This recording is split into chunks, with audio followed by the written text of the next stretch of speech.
The 270 comes with 2 independent fire baskets.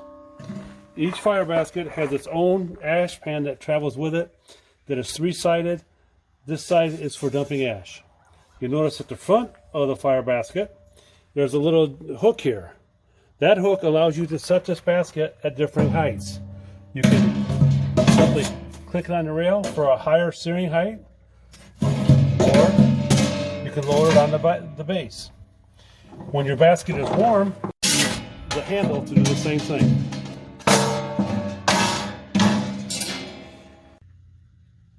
You'll notice between the baskets there's a removable divider. This is so you can create independent heat zones. We recommend when grilling you leave the divider out. But if you want to create a smoking chamber, as we often do if you've seen one of our many wing videos, you simply place this divider in, leave one basket out, one basket in low position, and now you have a smoker. To smoke meat, you have a few options with this depending on the accessories you bought. We recommend first though, you place an empty foil pan in the bottom to catch any grease. We also recommend at this point you ensure that the vent on the side of the pan is closed.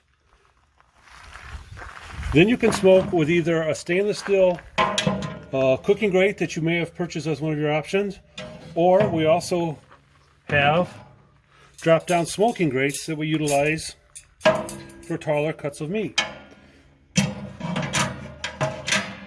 This is also utilized if you want to do 2-layer smoking like we do in our wing videos. Once you're ready to smoke, you will simply light a full charcoal, chimney of charcoal, hot, pour it into this basket, making sure that the coals ignite and they're very hot. Place your meat on the grills. You will then close the lid and set these dials as such. Open this first hexagon to about the first corner and the chimney on top so the corners point to the corner. You can go other settings, but this setting we found is a great smoking temperature, and it turns to be about just over 300 degrees on the grate. One thing we'll talk about, if you are using this as a smoker, you might find handy that the back corners on both sides is missing a corner and is actually notched somewhat, allowing a room for a temperature probe and cable. You can get a rough temperature of your grate simply by sticking a thermometer down your chimney. As long as the thermometer is not touching the back wall of your chimney, it will closely approximate your actual cooking temperature. Now when you purchase your 270 GS, you'll have the option of the grates to buy. The options will include grill grates. As you can see, the 270 fits grill grates perfectly in width, and it also matches with either our stainless grate or the smoking grate that we just demonstrated, or you can use a full 4-set panel of grill grates. Now if you choose to utilize 4 grill grates, you'll notice that there's a little bit of space on either end of these grates, and that is just to allow additional airflow to the fire basket.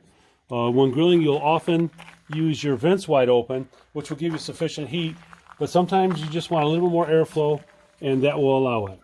You'll also notice that there's a little bit of play front to back on these grates in this chamber. That is because metal will expand, and without play it can actually wedge itself tight. If you don't want these grates to move, it is very simple, just to place a small piece of foil at the junctions where they're together, and that will lock your grill grate in perfectly, still allowing you to take them out and individually clean them.